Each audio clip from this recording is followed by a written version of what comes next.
Hey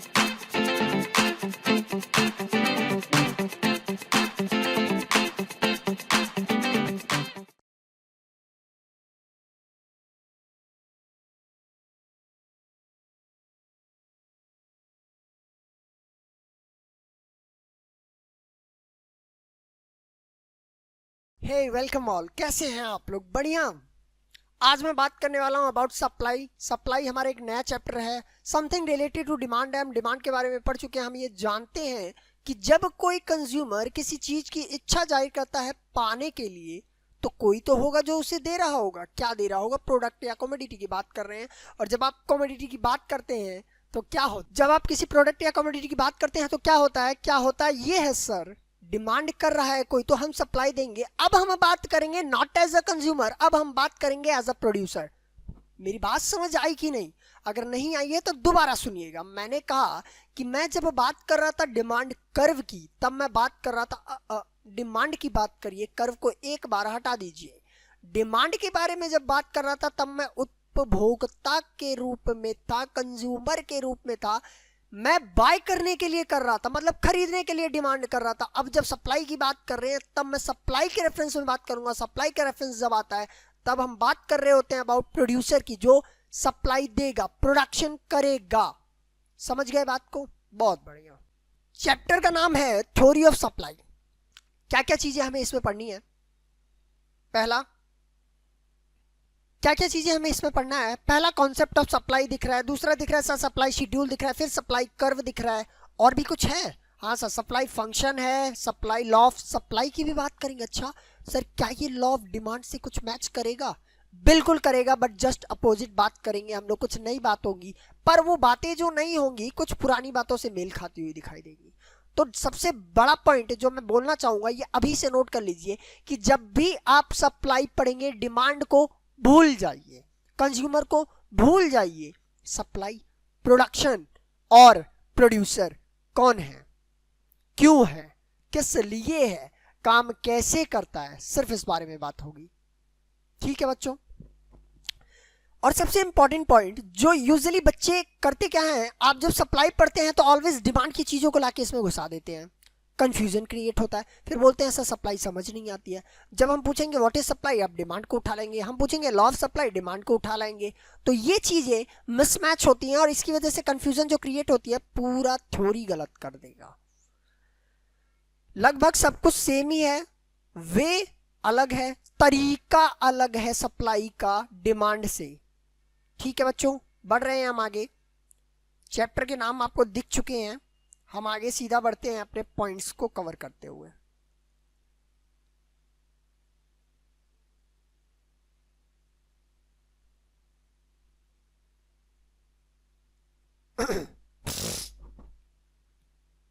concept of supply, क्या होता है सप्लाई? सप्लाई से हमको क्या समझ में आ रहा है? सर किसी चीज को देना इज सप्लाई।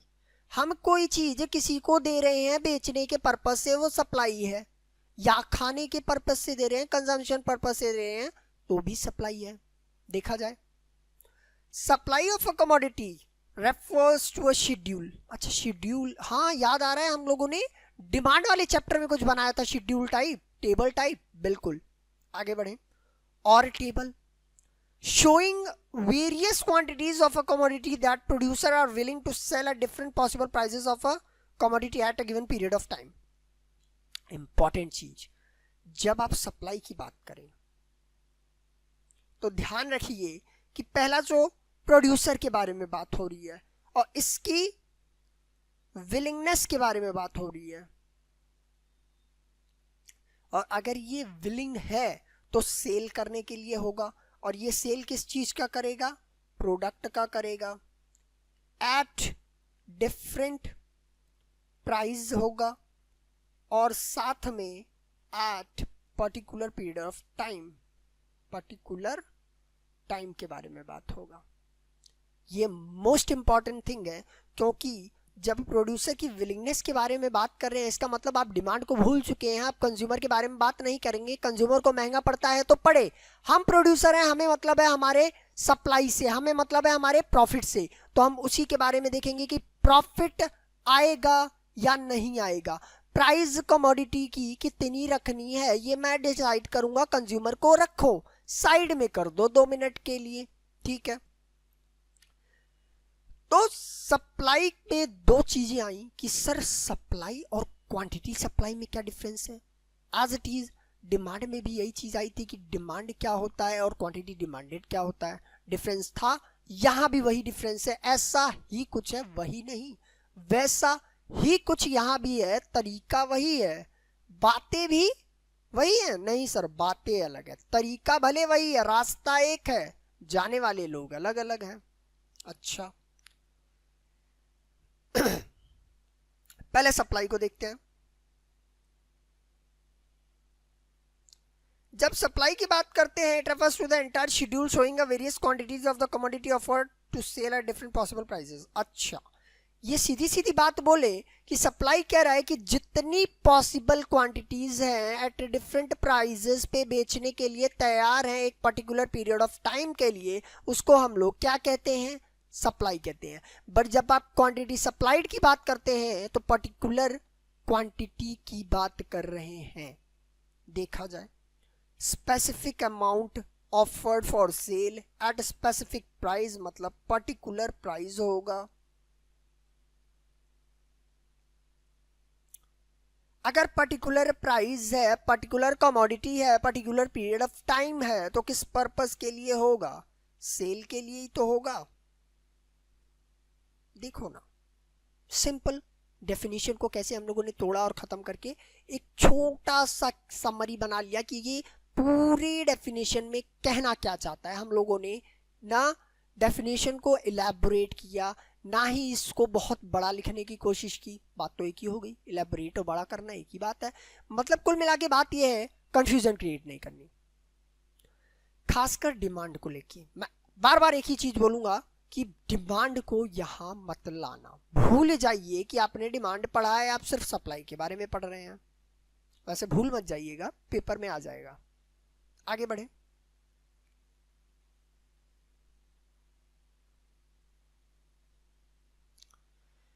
सप्लाई शेड्यूल क्या होता है, तब सप्लाई हमने समझ लिया तो सप्लाई शेड्यूल क्या होता है उसके बारे में भी जान लिया जाए। जब आप बात करते हैं सप्लाई शेड्यूल की, बार बार शेड्यूल वर्ड यूज हुआ है, मतलब टेबल यूज हुआ है, वो टेबल बताता क्या है ये भी तो बताइए।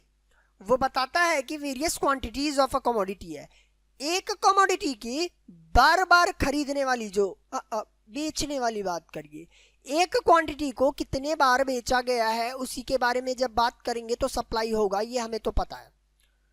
सेल के लिए अवेलेबल है, डिफरेंट प्राइजेस पे होना चाहिए और particular period of time is must.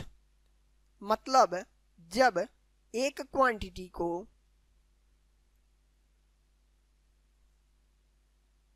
Cell के लिए ऑफर किया जाए, इस सेल के लिए ऑफर करने के लिए डिफरेंट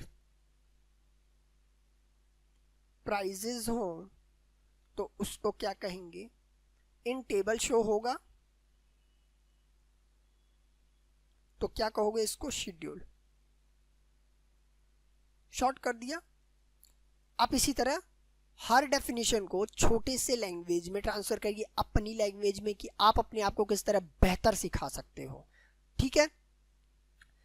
इसमें भी दो चीजें निकल के आती हैं सर, एक इंडिविजुअल सप्लाई कर्व, एक market supply curve, schedule sorry individual supply schedule as well as market supply schedule, not demand. मैं बार बार इसलिए बोल रहा हूं डिमांड को इसमें मत लेके आओ, क्योंकि क्योंकि क्योंकि इसलिए कि बच्चों का जो कंफ्यूजन क्रिएट होने का ज़्यादा चांसेस होता है, मोस्टली सप्लाई डिमांड में हो जाते हैं। लगभग बातें सेम ही है, ज़्यादा अंतर नहीं है, टॉपिक सेम है, बस वे अलग अलग है दोनों का, कि दोनों के रिएक्शंस अलग अलग दे रहे हैं, ठीक है। तो इसकी वजह से पेपर में जब पूछता है, जहाँ डिमांड पूछता है तब तो ठीक है, बट जहाँ सप्लाई पूछ लेता है तो बच्चे डिमांड वाला डाल देते हैं, कंफ्यूजन क्रिएट हो जाती है कि उसमें है तो इसमें भी होगा, इसमें है तो उसमें भी होगा, इस वजह से। अब बात करें इंडिविजुअल सप्लाई शेड्यूल क्या होता है, एग्जाम्पल भी दिया हुआ है। मैंने कहा एक कमोडिटी होगा,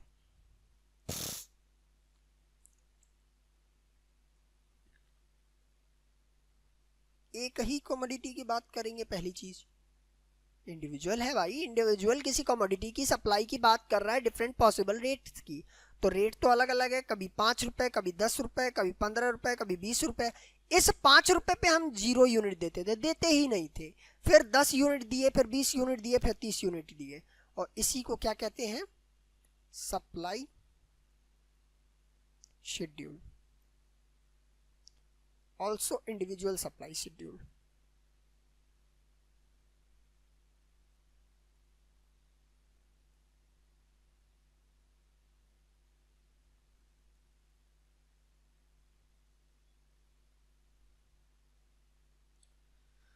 मार्केट सप्लाई शेड्यूल क्या होता है? It refers to supply schedule of all the firm in the market producing a particular commodity. अच्छा, मार्केट की बात कर रहा है। मार्केट मतलब बहुत सारी फर्म अवेलेबल होंगी जो सेल कर रही होंगी।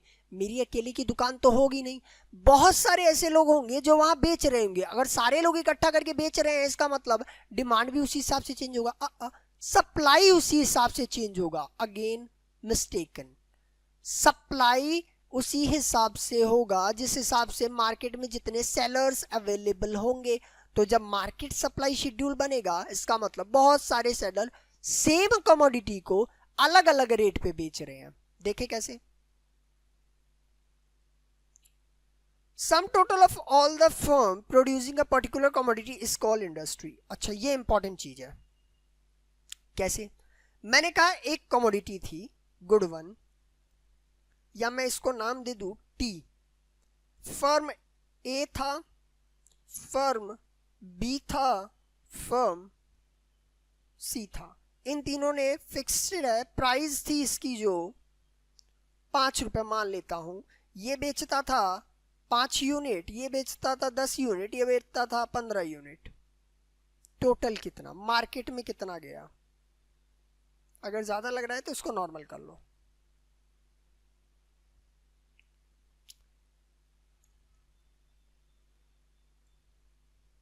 ये होता है 5 यूनिट, ये 3 यूनिट, ये 2 यूनिट। मार्केट सप्लाई कितना आया? 5 3 8 2 10। ये एक्चुअल में आपका मार्केट शेड्यूल हो जाएगा।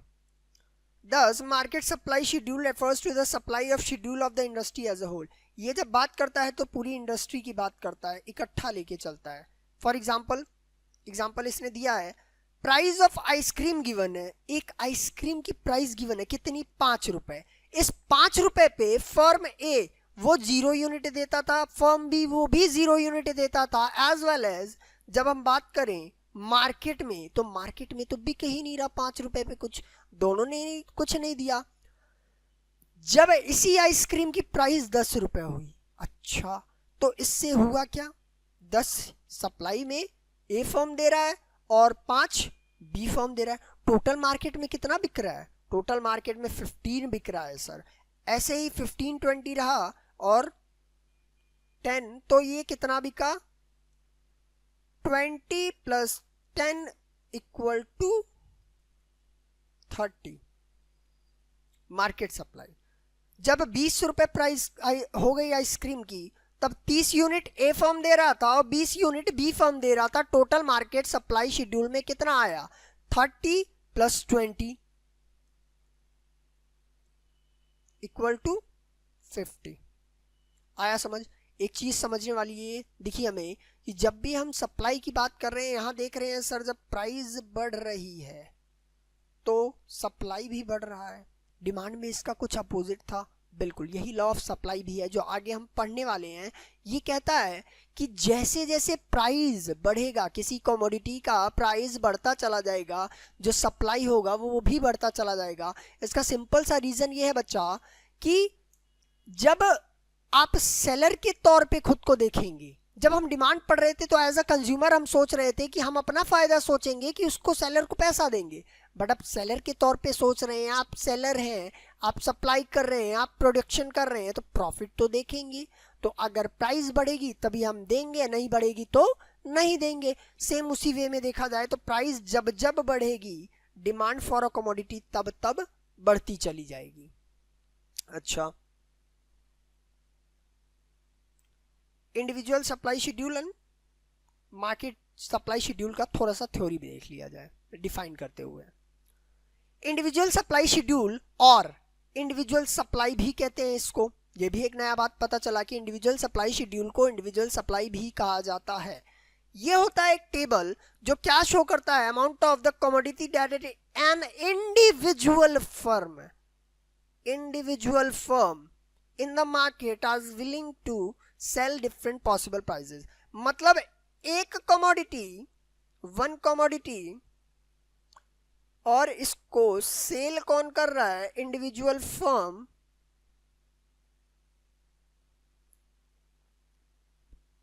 ये इंडिविजुअल फर्म बेच रहा है, किस पे बेच रहा है, एट डिफरेंट पॉसिबल प्राइजेस। अलग अलग प्राइस पे एक कमोडिटी को एक इंडिविजुअल सेलर बेच रहा हो तो उसको इंडिविजुअल सप्लाई कहा जाता है। फॉर एग्जाम्पल, एक फर्म है भी, एक शॉपकीपर है, वो मैगी को 10 रुपए में बेचता है 50 यूनिट। 10 रुपए में 50 यूनिट बेच रहा था, 20 रुपए में 60 यूनिट बेच रहा था, 30 रुपए में 100 यूनिट बेच रहा था, 40 रुपए में 120 यूनिट बेच रहा था। प्राइस बढ़ रहा है, डिमांड सप्लाई बढ़ाया उसने, मतलब लॉ ऑफ सप्लाई को कहीं ना कहीं फॉलो कर रहा है, अपना प्रॉफिट देख रहा है। दूसरी बात, एक ही कमोडिटी की बात कर रहा है, एक पर्टिकुलर पीरियड ऑफ टाइम पे उसकी सप्लाई की जा रही है, पर्टिकुलर पीरियड ऑफ टाइम पे उसको मेजर किया जा रहा है, इसी को कहते हैं सप्लाई। आगे बढ़े, ये तो बात थी इंडिविजुअल की। अब मार्केट की भी बात कर ली जाए कि मार्केट सप्लाई क्या होता है या मार्केट सप्लाई शेड्यूल क्या होता है। ये भी एक टेबल होता है जिसमें बताया जाता है एक कमोडिटी को सेल करने वाले कई सेलर्स डिफरेंट प्राइजेस पे किसी कमोडिटी को सेल कर रहे हैं, बट कमोडिटी एक ही होनी चाहिए। देखा जाए, showing various amount of commodity that all the firm in the industry are willing to sell different possible prices for that commodity। एक कमोडिटी को कई प्राइजेस पे बेचने के लिए कई फर्म्स अवेलेबल हैं, वो मार्केट सप्लाई कहलाती है। अच्छा, मतलब जब सप्लाई की आप बात कर रहे थे तो हुआ क्या कि सप्लाई जो है बढ़ा, ये इंक्रीज हुआ कब, जब प्राइस इंक्रीज हुआ। ये डिक्रीज हुआ कब, जब प्राइस डिक्रीज हुआ। तो इसका सीधा रेफरेंस की बात करूं अगर मैं, तो ये पॉजिटिव दिख रहा है, पॉजिटिव रिलेशन है। अगर यहाँ पॉजिटिव रिलेशन है, इसका मतलब इसका कर्व भी बन सकता है। कर्व बनेगा तो कैसा कर्व बनेगा, पॉजिटिव कर्व बनेगा। हमें याद है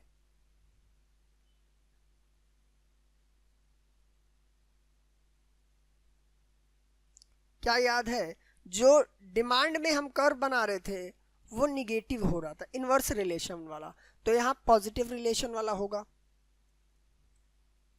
पक्की बात है। अगर ये ऐसे बनता है तो पॉजिटिव ऐसे बनेगा। ये तो मैं एक इंट्रो दे रहा हूं, अभी इंट्रो है। एक्चुअल जो सप्लाई कर्व की बात करेंगे, इसके बात करेंगे, आगे आएगा, तो टेंशन मत लो। सप्लाई कर्व की बात करते हैं। चलिए, सप्लाई कर्व होता क्या है? It is a graphical presentation of supply schedule. Supply schedule का ग्राफिकल प्रेजेंटेशन, ये चीज कुछ मैच खा रही है डिमांड में भी समथिंग। इसी तरह हमने पढ़ा था कि जब डिमांड के कर्व को बनाया जाता है तो ग्राफिकल प्रेजेंटेशन होता है। एज इट इज सप्लाई भी होता है, ये भी एक ग्राफिकल प्रेजेंटेशन है। किस चीज का? Various quantities of a commodity. एक कमोडिटी की कई डिफरेंट क्वांटिटी को सेल के लिए ऑफर किया जाता है एट डिफरेंट पॉसिबल प्राइजेज। अलग अलग प्राइस पे एक कमोडिटी को सेल किया जाता है, ऑफर किया जाता है सेल करने के लिए। उसी को प्लॉट करना किस पे? ग्राफ पे, सप्लाई कर्व कहलाता है। It shows the positive relationship between the price of a commodity and it's quantity supplied. मतलब जब आप सप्लाई की बात करेंगे तब ध्यान रखिए प्राइस एंड क्वांटिटी सप्लाई की बात करेंगे, ना कि क्वांटिटी डिमांडेड। क्वांटिटी सप्लाइड और प्राइस के रिलेशन की वजह से सप्लाई कर्व आया।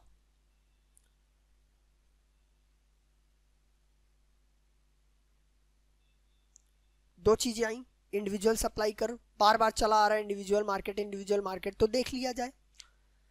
इंडिविजुअल सप्लाई कर्व जो आया ये आया कैसे? मैंने कहा मैं यहां पे था, मान लो मैं यहां पे था, पहले मैं यहां था, मैं यहां डिमांड करता था Q1 P1, ठीक है, ये QS है, मतलब क्वांटिटी सप्लाइड, ये प्राइस है। जब मैं 15 रुपए पे कितना सप्लाई कर रहा था, 10 यूनिट सप्लाई कर रहा था, फिर मेरी प्राइस बढ़ के 30 रुपए हो गई, तब मैं कितना सप्लाई कर रहा हूं? 30 सप्लाई कर रहा हूं, तो कितना बढ़ गया? ये कुछ इस तरीके से, तो ये SS है, इसको क्या कहते हैं? सप्लाई कर्व कहते हैं।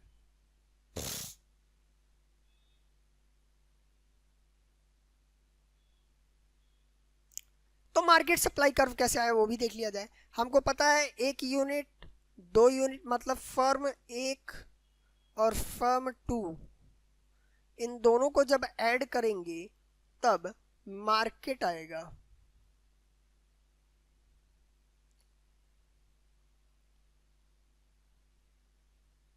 तो इसको प्लस करो, इसको प्लस करो, इक्वल टू ये आएगा। तो यहां से ये और यहां से ये, इन दोनों का ये आएगा निकल के। मैंने मतलब यहाँ कुछ शेड्यूल रहा होगा, यहाँ कुछ शेड्यूल रखा होगा, और इन दोनों को ऐड करके एक नया शेड्यूल जो बना होगा, इसके बेसिस पे इसको कर दिया प्लॉट, इसके बेसिस पे इसको कर दिया प्लॉट, और इसके बेसिस पे इसको कर दिया प्लॉट। इसी से मार्केट सप्लाई कर्व आया समझ में? आज के लिए इतना बहुत है। इलैबोरेशन ज़्यादा अच्छे से किया है मैंने, होप आपको अच्छे से समझ आया हो। अगेन रिपीट कर रहे हैं, quantity demanded as well as demand को लेके इसमें कोई कंफ्यूजन मत क्रिएट करिएगा, उसको एकदम पढ़िएगा ही मत। जब ये चैप्टर उठाइएगा तो उस चीज़ को माइंड से हटा दीजिए, जब उस चैप्टर को पढ़ेंगे तो इस चीज़ को उसमें मत लेके जाइएगा, नहीं तो कंफ्यूजन क्रिएट होगा तो गलत भी हो सकता है। अक्सर बच्चे इस बात को देखते हैं कि वहां अगर पॉजिटिव है नेगेटिव है, यहाँ वो है तो उसका अपोजिट हुआ। इस चीज को अगर लेके चलेंगे तो ठीक है, लेके चलना कुछ गलत नहीं है, बट गलत हो जाता है। जल्दीबाजी में कॉन्फिडेंस बढ़ जाएगा और गलती हो जाएगी। तो ध्यान रखिएगा, कुछ भी अपनी तरफ से नया ना सीखें। जनहित में जारी। मिलते हैं अपने नेक्स्ट लेक्चर में। Thank you so much.